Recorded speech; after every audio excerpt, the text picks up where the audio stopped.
Secunderabad Gandhi bus స్టాండ్లో footpath మీద అడుక్కునేవారు పక్కన పడుకునే స్థితికి నా బ్రతుకు వచ్చేసింది. చేతిలోకి ఏం రాలా? డబ్బు రాలా.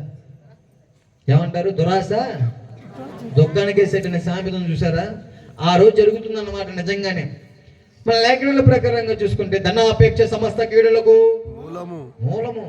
ఆ కీడు వైపు వెళ్తూ ఉన్నాను నేను. ఆ డబ్బు ఏంటి ఇలా రాలేదేంటి నాకు ఆలోచనలతో ఉంటుండగా ఆ సమయంలో జరుగుతున్న సమస్య ఏంటంటే అండి, ఒక అడుక్కునేవాడిగా అయిపోతా ఉన్నాను. దేనికోసం? సాధ్యులు డబ్బుల్లో, మరి విజయవాడ అయితే డబ్బుల్లో ప్రేరాలు నేను ఎత్తికి రాసేసుకొని ఒక చేతిలో బైబిల్, ఇంకో చేతిలో ప్రేరాలు పట్టేసుకొని ఎవరి దగ్గర అడుక్కుంటున్నానంటే నపంసకుల దగ్గర అడుక్కుంటున్నాను. నపంసకుల దగ్గర ఒక అడుక్కునేవాడిగా అయిపోతున్నాను. విజయవాడలో ఉన్నప్పుడు, ఇది గొప్పలు చెప్పుకోవట్లేదు కానీ మామూలు చెప్తున్నాను, విజయవాడలో ఉన్నప్పుడు ఎక్కడికి వెళ్ళినా సరే ఏంటి, సాయన్న సాయన్న సాయన్న, ఓ చిన్నపాటి సెలబ్రిటీ లాగా సెల్ఫీలు దిగుతూ ఉండేవాళ్ళు. ఒక విజయవాడలో చిన్నపాటి సెలబ్రిటీలా ట్రీట్ చేస్తూ ఉండేవారు అనమాట. ఎందుకంటే ఈ ఫేస్బుక్లో వాటిలో బాగా కొంచెం హైలైట్ అయిపోతూ ఉన్నాను.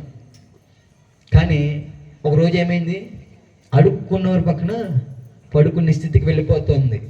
ఆ రోజండి అక్కడ ఒక సంఘటన జరిగింది. ఏంటంటే నా వెనక మళ్ళీ దొంగ అనుకుంటూ పరిగెడతా ఉన్నారు. ఎందుకో తెలుసా? అక్కడ ఒక వ్యక్తిని కొట్టి నేను ఫోన్ లాగేసుకున్నానండి. ఫోన్ లాగేసుకొని పరిగెడుతున్నాను. నా జీవితంలో నేను ఏనాడు ఫోన్ డబ్బులు పెట్టి కొనుక్కోలేదు, ఏనాడు.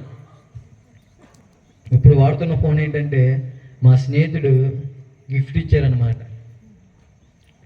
ఫోన్ కావాలంటే ఒకప్పుడు కొట్టి లాక్కోవడం, దొంగతనం చేయడం, ఇవే మాకు మా బ్యాచ్కి తెలిసిందల్లా. అటువంటి జీవితాలు మావి. కనికరం ఉండేది కాదండి మాకు.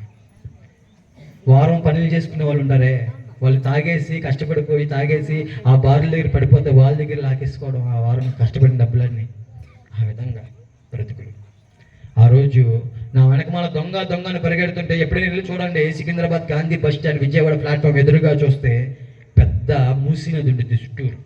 ఆ మూసీ నదిలో పడిపోయిన వెనకమాల చేసి దొంగ అనుకోండి, తెల్లవారుజామున 3:30కి నేను అంటున్నాను, ఈ రొప్పులన్నీ ఎక్కడి నుంచి వస్తున్నాయండి? మత్తు పదార్థాలనే విత్తనం విత్తాను కదా, అనారోగ్యం అనే పంట కోసేన్నాను కదా, దాని యొక్క సింటమ్స్ అన్నమాట. అలా పరిగెడుతుండగా తెల్లవారుజామున 3:30 ఒక మార్బుల్ షాప్లోకి వెళ్ళి అటువంటి ఆయాసంతో నేను మళ్ళీ స్వార్థమైన మాట్లాడుతున్నాను. ఏసయ్యా ఏదో విధంగా విజయవాడ వెళ్ళిపోవాలి, నన్ను కాపాడేసాయి అని ఆర్డర్లు వేస్తున్నాను దేవునికి. రిక్వెస్ట్ చేయట్లా, పశ్చాత్తాపం రావట్లేదు నాకు, నేను చేసిన అతిక్రమం నాకు గ్రహింపు రావట్లేదు, నేను చేస్తుంది తప్పని గ్రహింపు ఎటువంటి ఆలోచన ఏమి లేదండి.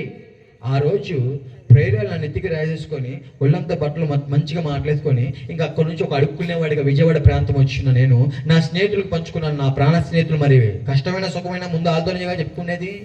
అయితే వాళ్ళతో అన్నాను నేను, అరే మాయా చాలా డబ్బు రావాలరా, లక్షల చేతులు పడాలరా, అసలు లైఫ్ సెట్ అయిపోద్ది అనుకున్నాను రా అంటా ఉంటుంటే వాళ్ళు ఏమంటున్నారంటే నా మాటకి లెక్క చేయట్లే, చిన్న చూపు చూస్తున్నారు.